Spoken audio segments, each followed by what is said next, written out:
اللي يصنفك عالدول ما انصفك جاني عراقي وعارفك من قصتك الاشياع. لا امريكي انت ولا انت ايراني، بس الناس صعبة. شلون افهم الناس واقلهم كلبوا بصاية السوداني؟ انا اسمع السياسيين يقولون ليش نضحي بابنائنا، مو نسمع السياسيين قالوا وايد سياسيين قالوا ليش نضحي بابنائنا، ليش؟ لانه الناس مستعدة للعطاء، عندهم وضوح، عندهم رؤية.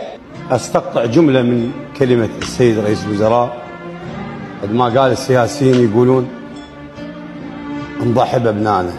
عندنا مثل بالجنوب يقول ايش مكرمك اللي ما تخضيش، هي ما تخض لبن وانطي الهاي ودي الهاي وكيش ما عليه حال. لا تزرع العنجاص يم البوتيته، مثل اللي يربي صخور ينهجم بيته.